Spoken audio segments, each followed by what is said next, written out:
찬송가 430장입니다.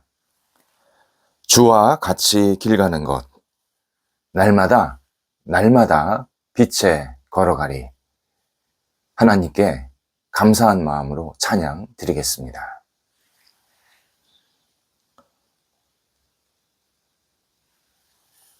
함께 기도드리겠습니다. 하나님, 한날을 희망으로 힘차게 시작하게 하심을 감사합니다.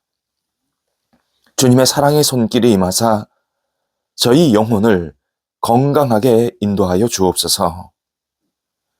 주님을 찬양하고 영광 돌리는 일에 앞장서게 하옵소서. 주님을 바라보는 믿음의 눈이 더욱 커지게 인도하여 주옵소서. 주님을 사랑하는 마음의 깊이가 더 깊어지게 하옵소서. 주님을 섬기는 헌신이 더욱 신실해지게 하옵소서. 날마다 주님의 뜻을 이루는 열정이 있게 하옵소서. 병상에 있는 사랑하는 환우들을 붙잡아 주옵소서. 예수 그리스도 안에서 오늘도 평안의 능력의 손길이 임하여 주셔서 아픈 부위가 다 치유되게 하시고 나아지게 하시고 나쁜 병균들이 물러가도록 역사하여 주시옵소서. 병상의 자리가 하나님을 만나는 시간 되게 하시고 하나님께 모든 것을 내어 맡기는 은혜의 시간 되게 도와주시옵시며 하나님께서 따뜻한 손길로 어루만져 주셔서 우리 모든 환우들이 예수님 안에서 오늘도 힘을 얻고 살아갈 수 있도록 함께하여 주옵소서. 가정에서, 병원에서 진찰과 안정과 치료받고 재활훈련 받는 모든 시간들이 하나님의 거룩한 손길로 아름답게 채워지도록 인도하여 주옵소서. 옆에서 애쓰시는 가족들을 붙잡아 주옵소서. 강건케 하시고 희망 주시고 모든 상황들이 안정되도록 인도하여 주시옵소서. 하나님, 저희 자녀들이 오늘도 주님 안에서 또 한 달을 주님 안에서 힘차게 시작하게 하여 주옵소서.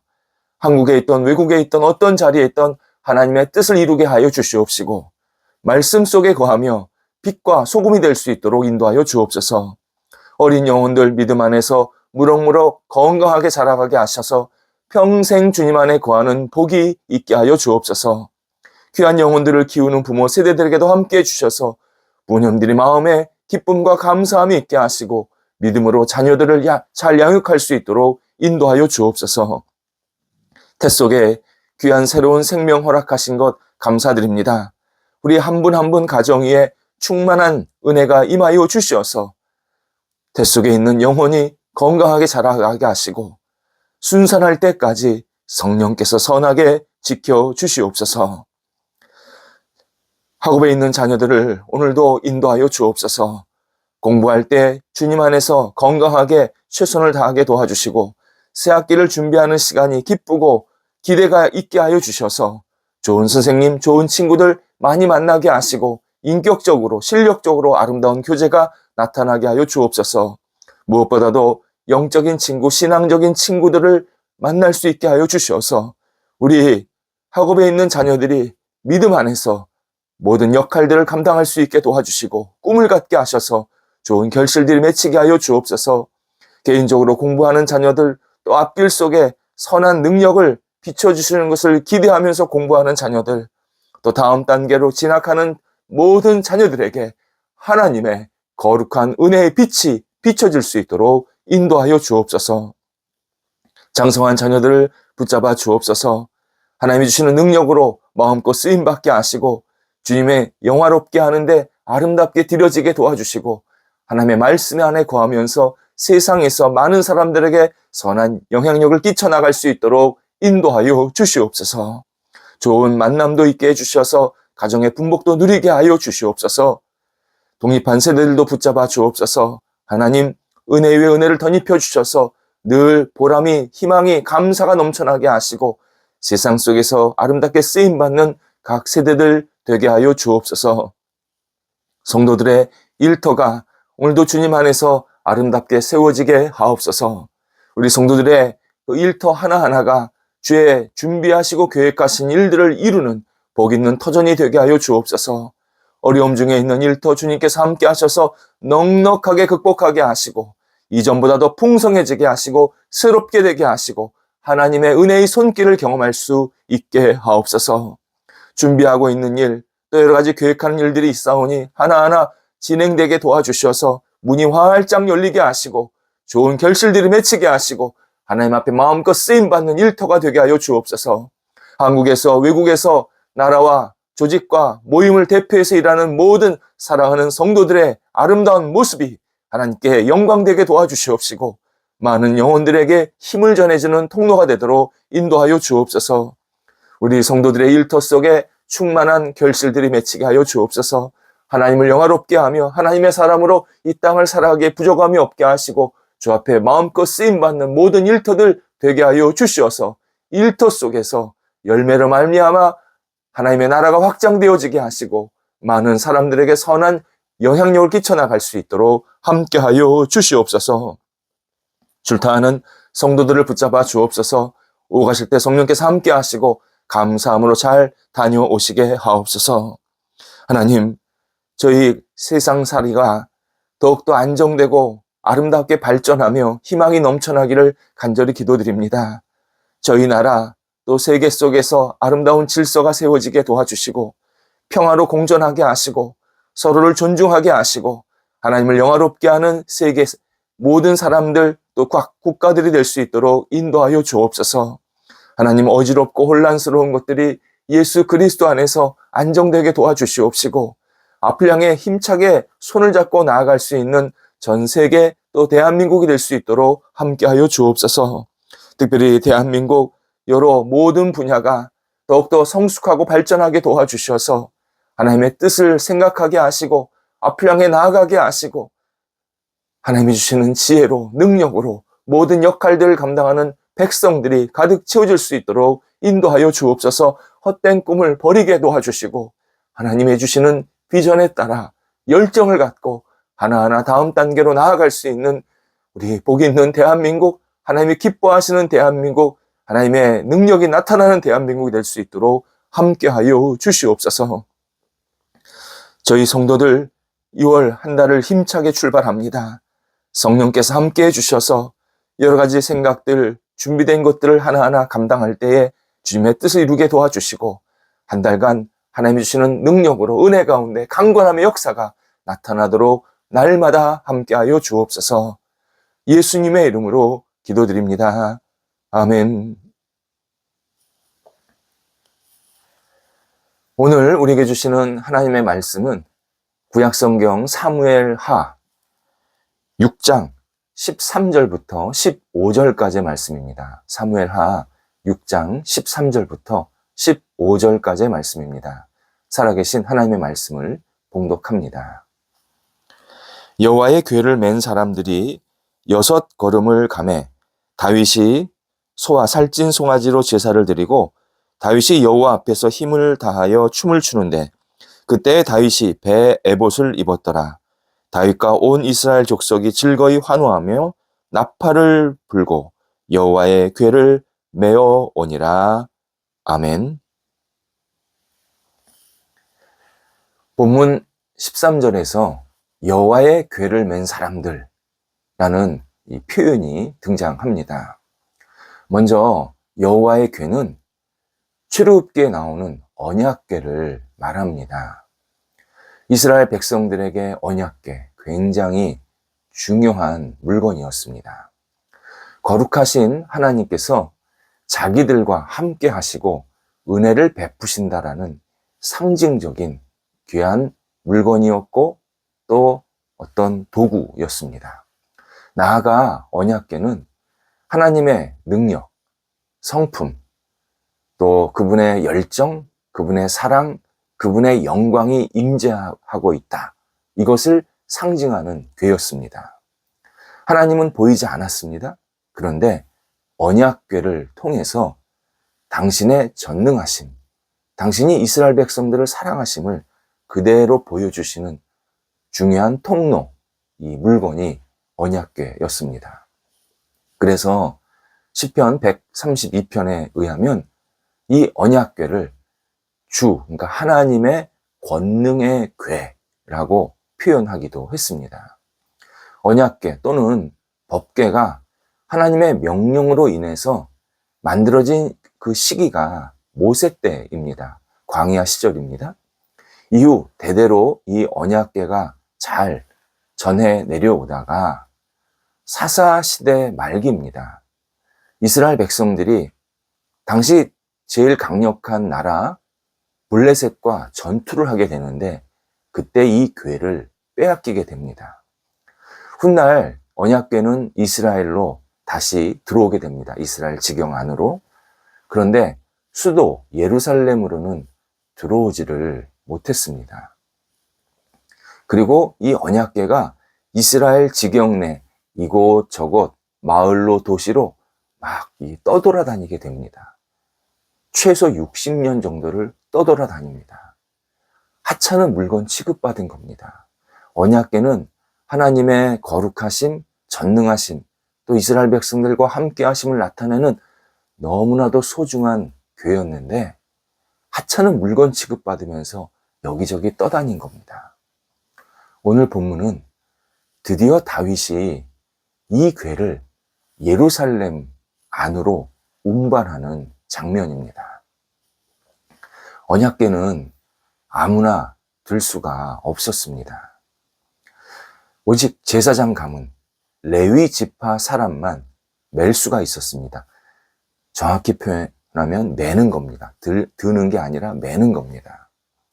그래서 역대상 15장에 보면 이 궤를 맨 사람들의 이 명단, 이름이 쭉 나옵니다. 제사장 사독이 있었고요. 아비아달, 그리고 아사야, 우리엘, 요엘, 스마야, 엘리엘, 암미나답 이렇게 8명이었는데요. 이 8명 모두가 레위 지파 사람이었고 레위 지파에서도 아주 소중한, 아주 핵심적인 역할을 했던 사람들이었습니다. 궤를 맨 사람들이 6걸음을 가고 다윗이 소와 살찐 송아지를 가지고 제사를 드렸다. 오늘 본문에 그렇게 표현되어 있습니다. 일부 성경학자들은 6걸음 뗄 때마다 다윗이 제사, 곧 예배를 정성껏 드렸다라고 주장합니다. 그런 의미가 아닙니다. 다윗은 이전에 이 궤를 예루살렘 안으로 옮기려고 하다가 실패했습니다. 사람이 죽었습니다. 궤를 옮기는 규례가 있었는데 그 규례를 지키지 않았던 겁니다. 정확하게 몰랐던 겁니다. 그래서 하나님께서 이 궤가 더 이상 움직이지 못하도록 막으셨습니다. 이때 다윗이 다시 성경, 구약성경이죠. 구약성경의 말씀을, 그 규례를 자세히 읽고 묵상하면서 이 궤를 어떻게 옮겨야 되겠구나 깨닫게 되었고, 하나님께서 가르쳐 주신 이 규례대로 궤를 옮기게 됩니다. 다시 실행을, 도전을 하게 된 겁니다. 이 궤를 맨 레위인들이 6걸음을 뗐는데 아무 문제가 없는 겁니다. 다윗이 하나님이 이 궤를 옮길 수 있도록 허락해 주셨구나, 이걸 깨닫고 받아들였습니다. 그래서 너무 감사한 마음으로, 너무 감격한 마음으로 또 안도의 숨을 쉬면서 하나님께 예배를 드렸다. 6걸음 뗄 때 그때 비로소 하나님을 경배했다라는 의미로 이렇게 오늘 본문에서 소개하고 있습니다. 그래서 다윗은 14절에서 하나님 앞에 예배 드릴 때 힘을 다하여 춤을 추었다, 이렇게 표현되어 있습니다.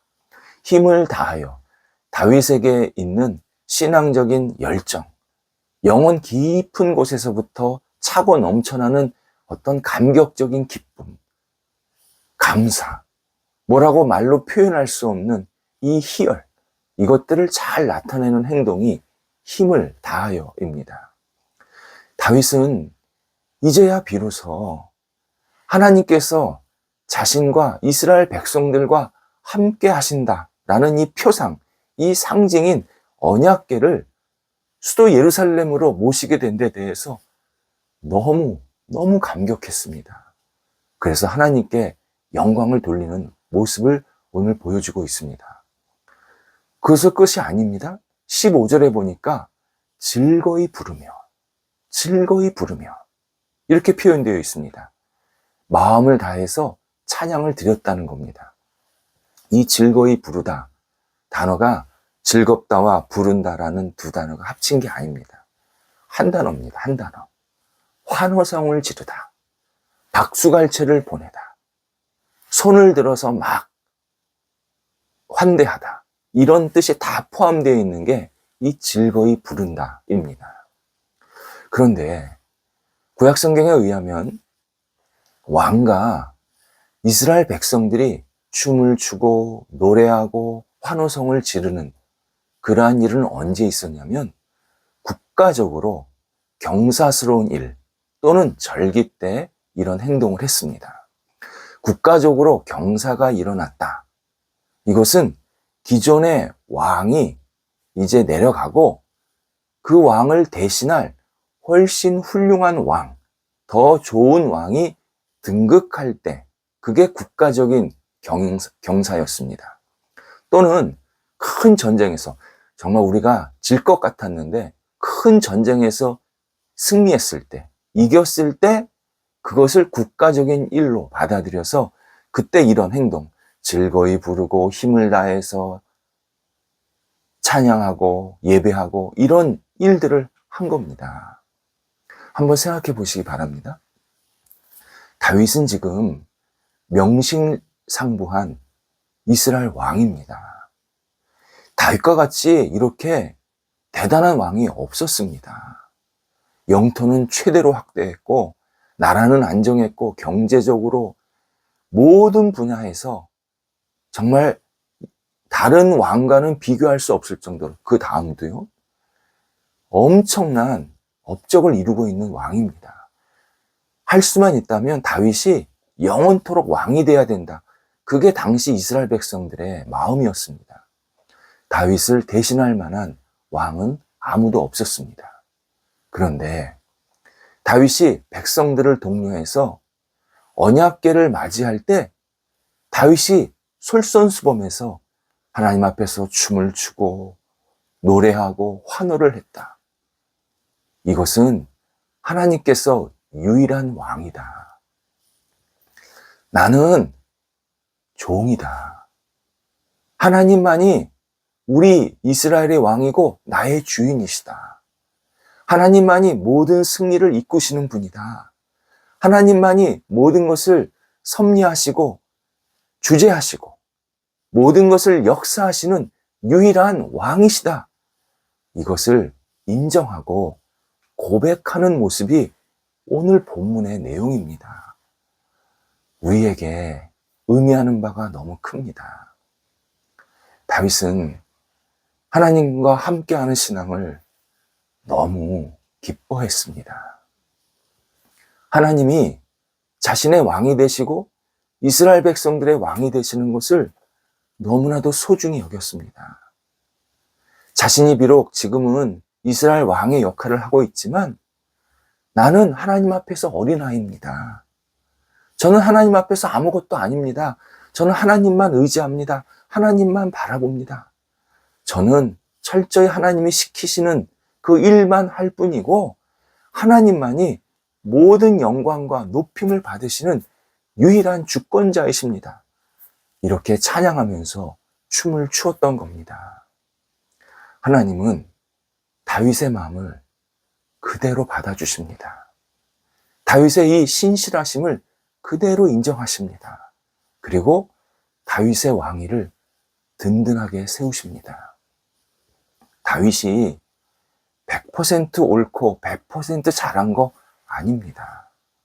그냥 다윗이 오직 하나님을 높이고 하나님이 내 주인이십니다. 하나님이 저의 모든 것을 주권하시는 왕이십니다. 이렇게 고백했더니 하나님께서 그를 칭찬하시면서 그의 왕위도 굳건히 세워주시고 백성들도 다윗을 존경하게 만드신 겁니다. 우리도 다윗과 같은 믿음과 열정으로 그리고 하나님을 신뢰하는 그러한 영혼으로 하나님을 바라보고 하나님을 의지하고 하나님을 따르는 삶이 되어야 합니다.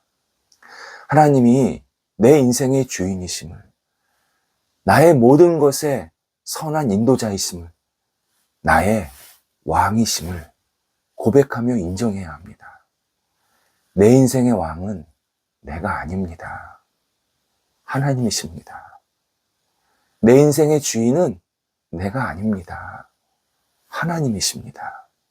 하나님이 나를 주인공처럼 여기셔서 내 인생을 허락하신 겁니다. 우리는 실제적인 왕, 실제적인 주권자 하나님을 전심으로 의지하고 그분을 찬양하고 그분께 영광 돌리고 그분께 예배하고 하나님께 모든 것을 내어 맡기면서 하나님께서 나와 함께 하심을 너무나도 최고의 복으로 여기면서 주님을 경배하고 높이는 삶. 이것이 하나님께 아름답게 드려지는 우리의 인생이 되어야 합니다. 하나님께 모든 것을 맡기며 의지하면 하나님은 우리 영혼과 삶에 큰 복을 주십니다. 복 받기 원하십니까? 하나님을 인정하며 높이면 됩니다. 제가 이렇게 열심히 삽니다. 저 좀 알아주세요. 이러지 말고 하나님이 제 인생의 주인이십니다. 저는 하나님을 믿고 따를 뿐입니다. 하나님을 온전히 의지하고 바라보면 하나님께서 은혜 베푸십니다. 하나님께서 평안을 허락하십니다. 하나님께서 일마다 때마다 문을 활짝 열어주십니다. 기도하겠습니다. 하나님, 저희가 오늘도 주님을 마음껏 기뻐하며 찬양하며 영광 돌리는 한날이 되게 하옵소서. 하나님 앞에서 감사의 고백으로 춤을 추게 하시고 하나님 앞에서 제 인생의 주인이 하나님이심을 고백하는 오늘의 삶이 될 수 있도록 인도하여 주옵소서. 하나님, 저희는 오직 주님의 종입니다. 제 인생을 이끄시는 분이 하나님이심을 고백하오니 오늘도 주님 안에서 진정한 복을 누리게 하시고 기쁨과 감사함이 넘쳐나는 한날이 될 수 있도록 역사하여 주옵소서. 예수님의 이름으로 기도드립니다. 아멘.